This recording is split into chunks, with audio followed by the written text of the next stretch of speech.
Bienvenidos a Mente Abierta. Conocen la ciudad Nur-Sultán, Kazajistán. En el 2009 el gobierno decidió trasladar la capital de Almaty, en el este, a la remota ciudad de Astana, en el territorio del norte. El presidente creía que la antigua ubicación capital estaba demasiado cerca de la frontera con China, por lo tanto susceptible a la influencia china. El traslado de Astana, que literalmente significa capital, acercó la capital de la nación a Rusia, un país que comparte una larga historia y herencia con Kazajistán. Por lo tanto, Astana es en gran medida una creación del presidente Nazarbayev, quien ha estado íntimamente involucrado en todos los niveles del rápido desarrollo de la ciudad. A Nazarbayev se le atribuye el diseño de muchos de los hitos icónicos y ostentosos que han comenzado a llamar la atención de fotógrafos internacionales y turistas por igual.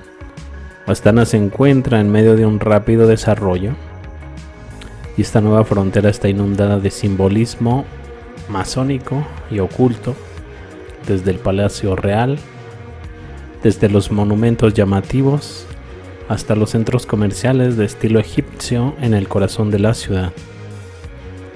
Solo se puede interpretar la arquitectura como fuertemente simbólica. La independencia de Kazajistán de la URSS en 1991 es el país sin salida al mar más grande del mundo, ubicado en Asia Central. Es el sitio del antiguo Gulag, programa espacial soviético y pruebas nucleares. Una población de 16 millones. Un lugar donde los lobos superan en número a las personas.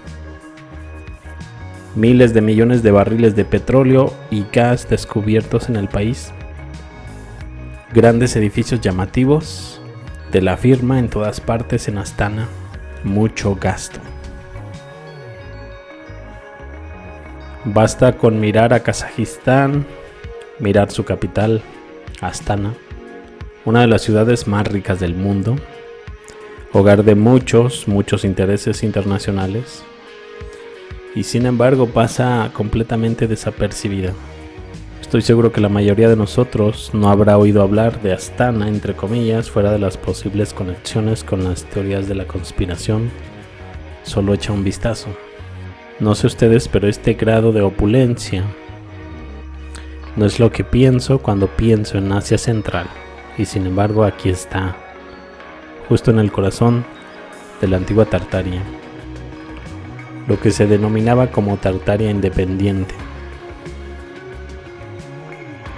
Astana es una nueva ciudad en Kazajistán, con solo recientemente cambiar el nombre de Astana a Nur-Sultán. Se dice que los Astana eran algún tipo de tumbas o algo así, y la capital de Kazajistán es Astana, que supuestamente significa capital, pero si miras eso, dice que el antiguo nombre de Astana significaba tumba blanca. Entonces parece que si ahora es Astana, tal vez Astana se refiere a algún tipo de tumba. ¿Por qué una capital se llamaría tumba? Kazajistán, Turkmenistán, los de esos países son bien conocidos por su descarado simbolismo, como Astana. Se puede incluir a China, la ex Unión Soviética. No estoy seguro de que siempre sea cierto que los países del tercer mundo son más libres.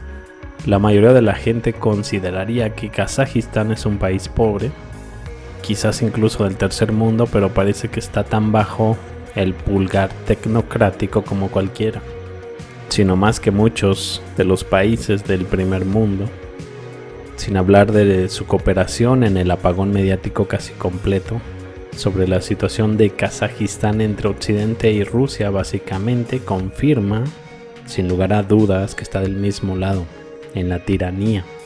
Lejos de esa idea de que son enemigos diametralmente opuestos, puro teatro.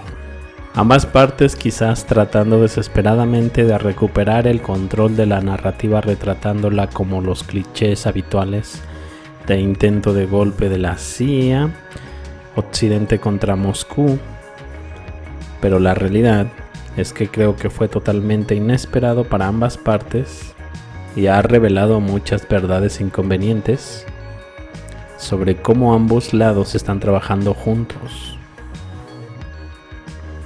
Estamos tan acostumbrados al modelo de desarrollo humano lineal que cualquier desviación de dicho modelo suena muy cuestionable y poco realista. Sin embargo, tenemos varios autores que operaron dentro del género conocido como surrealismo y la ficción fantástica. Personajes como Julio Verne, H.G. Wells, Edgar Rice Burroughs, Vladimir Odoetsky, etc. lograron imaginar demasiadas cosas que supuestamente no existían en ese momento. Aparte de aceptar su vívida imaginación como la verdadera causa de sus predicciones, podría ser razonable sugerir que estaban al tanto de ciertos focos de información clasificada entre comillas relativa al pasado. En el siguiente párrafo, no sé ustedes, me parece que hay un serio doble sentido involucrado. El párrafo suena triste y parece hablar del pasado en lugar de un futuro previsto. En cada una de las imágenes que estaré mostrando, al reverso de ellas, cada tarjeta tenía una breve anotación al dibujo. Mirar hacia el bello pasado, la tarea no solo es difícil, sino simplemente desagradable. Por muy hermoso que sea el pasado, una vez que ha pasado, no hay nada de qué hablar. Siempre que los sabios historiadores describen y estudian los tiempos pasados, nosotros, los compiladores del breve álbum propuesto, tuvimos en mente mirar en la medida de nuestras fuerzas y abigarrada fantasía en un futuro más o menos lejanos a nuestra toda querida y familiar madre Moscú. Todos los que conocen y aman a Moscú no se desinteresan de mirar mentalmente lo que pasará con Moscú y sus habitantes dentro de unos 200 a 300 años. He aquí algunas imágenes abiertas a nuestra mirada sobre la base de conclusiones lógicas más o menos acertadas. Con esta idea he querido presentarles esta colección de 8 tarjetas postales futuristas de 1914, a petición de la fábrica de confitería moscovita Einem. Los dibujos en las tarjetas muestran cómo, en opinión del autor, iba a ser Moscú en los siglos 22 y 23. Desde el 2114, la tarjeta Estación Central, hasta 2259, la tarjeta Autopista de San Petersburgo, entre comillas. La tarjeta Estación Central de la serie de Moscú en el siglo 23 o Moscú del futuro. En el invierno, es el mismo que hace 200 años. La nieve es igual de blanca y fría. Estación central de comunicaciones terrestres y aéreas. Decenas de miles de personas van y vienen. Todo va extremadamente rápido, sistemático y cómodo. A los servicios de pasajeros, la tierra y el aire, los que deseen pueden moverse con la velocidad de los telegramas.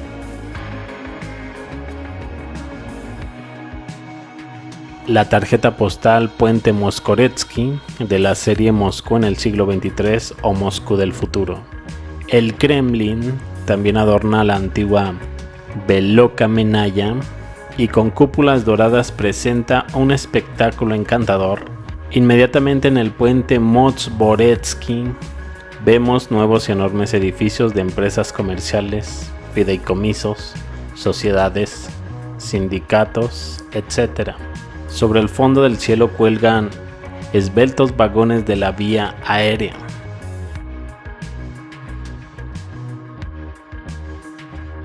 Tarjeta postal Plaza Lubyanka de la serie Moscú del siglo 23 o Moscú del futuro. Tarde despejada. Plaza Lubyanka. El azul del cielo está dibujado por líneas claras de aviones luminosos, dirigibles y vagones de la vía aérea. Desde la zona del puente vuelan largos vagones del metro de Moscú, del que solo se nos habló en 1914. En el puente sobre el Metropolitano vemos un esbelto destacamento de un valeroso ejército ruso, que se ha conservado su forma desde nuestros tiempos.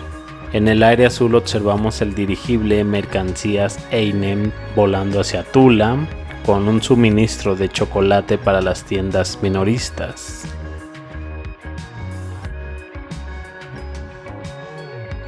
Tarjeta postal Moscú fluvial. Orillas animadas y ruidosas de un gran río navegable de Moscú. Sobre las transparentes y profundas olas de un amplio puente comercial se desplazan enormes cruceros de transporte y comercio y vapores de pasajeros de varios pisos. Toda la flota del mundo es exclusivamente comercial. El ejército fue abolido tras el Tratado de Paz de La Haya. En el ruidoso puerto se pueden ver los diferentes trajes de todos los pueblos del globo, pues el río Moscovia se convirtió en el puerto comercial del mundo.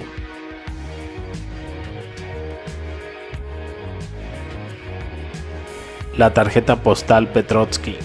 Nos transportamos mentalmente al parque Petrovsky.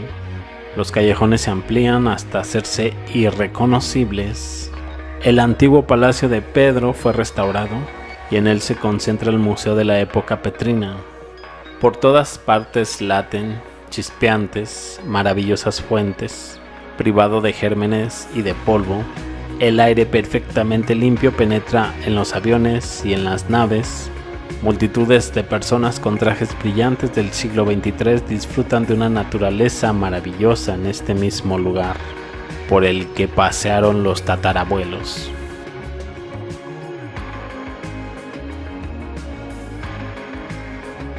Tarjeta postal Plaza Roja. La Plaza Roja, el ruido de las alas, el tintineo de los tranvías, las bocinas de los ciclistas, las sirenas de los coches, el crepitar de los motores, los gritos del público, Minin y Posarsky, sombras de aviones.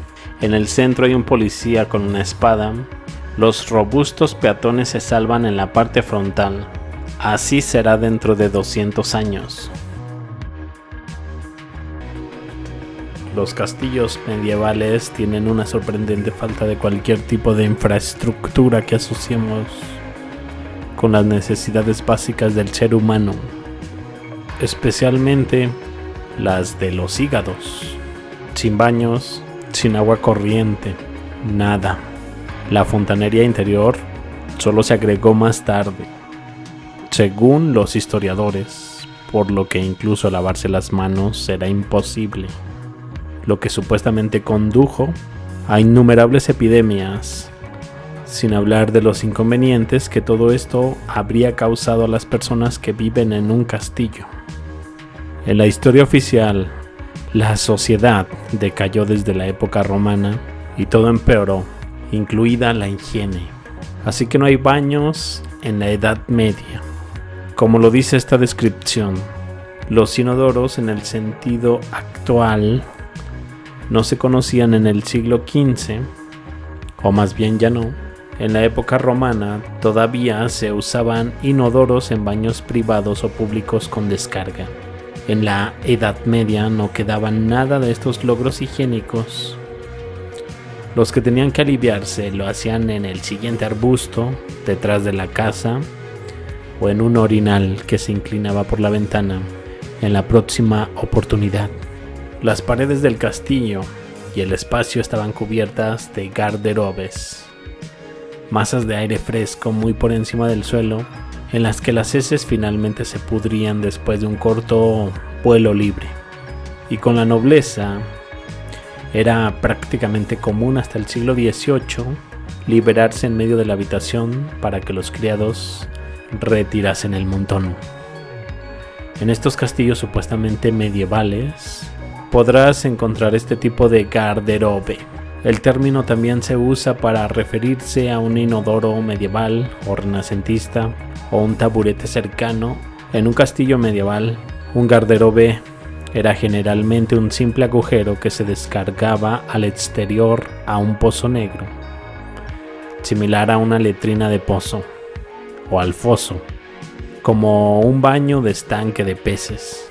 Dependiendo de la estructura del edificio, tales inodoros a menudo se colocaban dentro de una pequeña cámara, lo que llevó, por asociación, al uso del término garderobe para describir las habitaciones.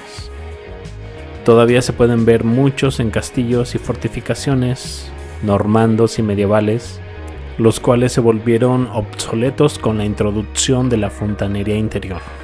Una descripción del garderobe en el castillo Donegal indica que mientras se usaba, se creía que el amoníaco protegía los abrigos y las capas de los visitantes. A menudo esos baños al aire libre se agregaron a la pared de una ciudad para facilitar el control de la higiene dentro de la ciudad. Sorprendentemente, parece que la mayoría de ellos están hechos de un material completamente diferente al muro original del castillo. Puede sugerir que no formaban parte del diseño original del castillo. Cuando miras a través de las imágenes de estos baños del castillo, el patrón se vuelve obvio. Parece que ningún castillo tenía estas cosas incorporadas originalmente. No se parecen más a esos ladrillos del siglo XIX que a la Edad Media del siglo XV. A continuación se muestra una pintura interesante de 1876 que muestra los baños al aire libre en uso.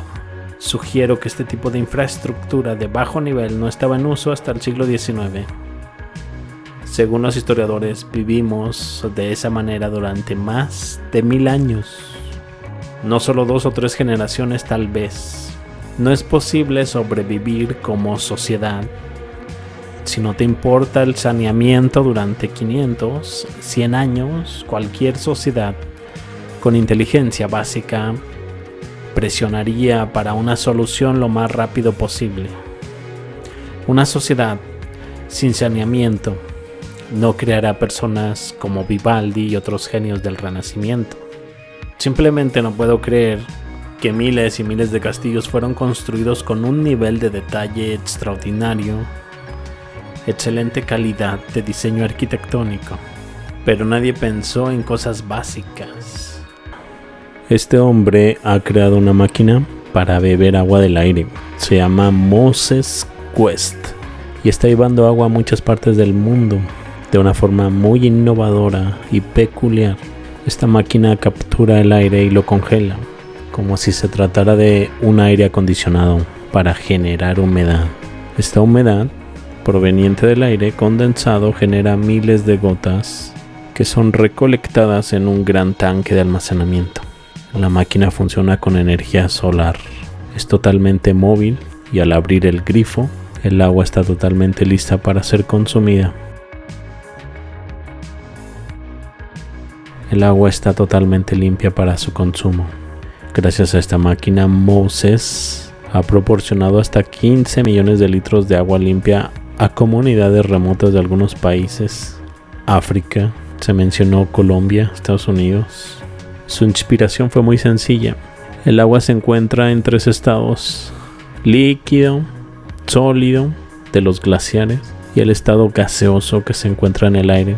Él extrae esas partículas a través del proceso de generación de agua atmosférica. Durante los meses de febrero y marzo, este equipo brinda gratuitamente unos 1000 galones de agua a los viequenses en el estacionamiento del hospital. Moses West es un oficial retirado del ejército de Estados Unidos. Está desplegando generadores de agua atmosférica para proporcionar agua limpia en áreas donde más se necesita. Literalmente está extrayendo agua del aire. Es decir, este ingenioso sistema captura la humedad del aire, al igual que el aire acondicionado. La máquina enfría el aire, provocando que la humedad se condense en miles de gotas de agua pura. Estas gotas, antes de que se pierdan en la atmósfera, son recolectadas en un gran tanque de almacenamiento. Principios del siglo XIX, locomotoras de vapor, de carretera, leyes y carreteras relacionadas, como acumulación lógica.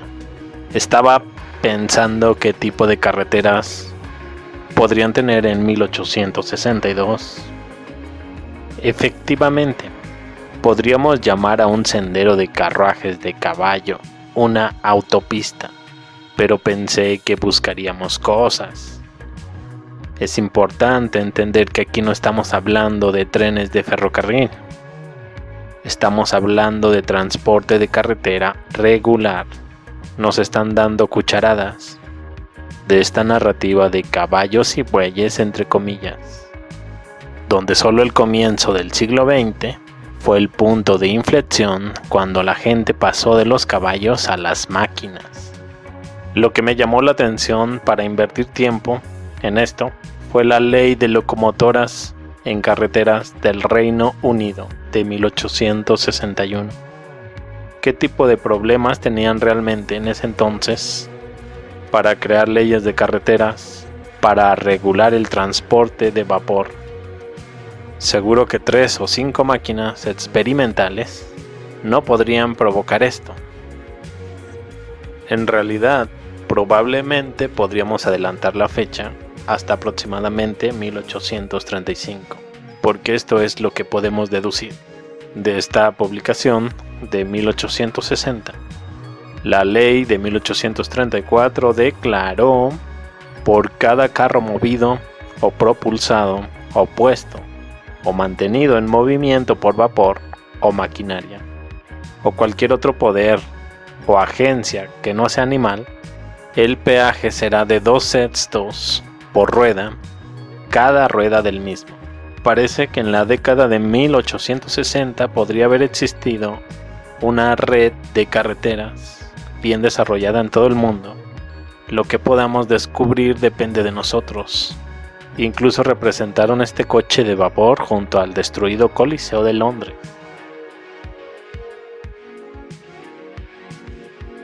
En 1833, el ómnibus de vapor empresarial de Hancock.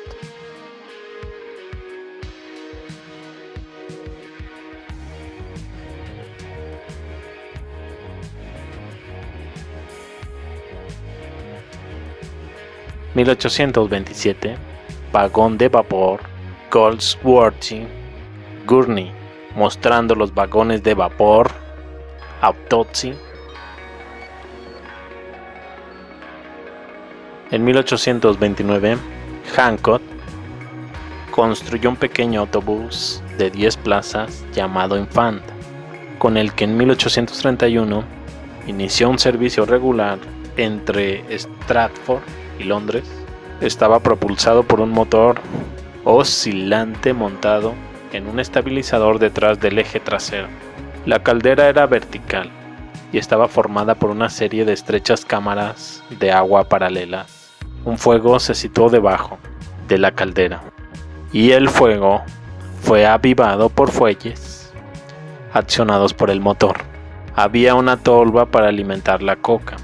Probablemente eligieron omitir el humo de carbón de las imágenes, ¿verdad?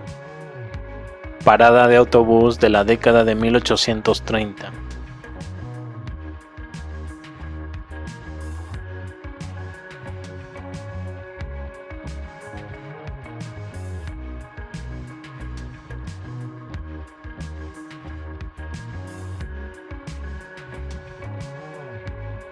(1833) Imprimir mostrado el vagón de vapor diseñado y construido por el Dr. Church de Birmingham de 1832. El carruaje operaba diariamente entre Birmingham y Londres a una velocidad promedio de 14 millas por hora. Tenía un diseño inusual, con 3 ruedas sólidas y podía transportar a 44 pasajeros, 22 dentro del vagón y 22 fuera. Los autocars a vapor operaron entre varias ciudades inglesas entre 1820 y 1840. Sin embargo, la creciente popularidad de la red ferroviaria en rápida expansión, así como la oposición de los operadores de autocars tirados por caballos, que bloquearon físicamente las carreteras y persuadieron al gobierno de imponer peajes paralizantes, fueron en gran parte responsables de que los operadores de los vapores se quebraran. El vagón de vapor de 3 ruedas del Dr. William Church se utilizó en el servicio regular de pasajeros entre Londres y Brixton. Aparentemente hay y hubo en ese entonces algunos escépticos de esta máquina específica, pero no hay nada de nuevo en eso.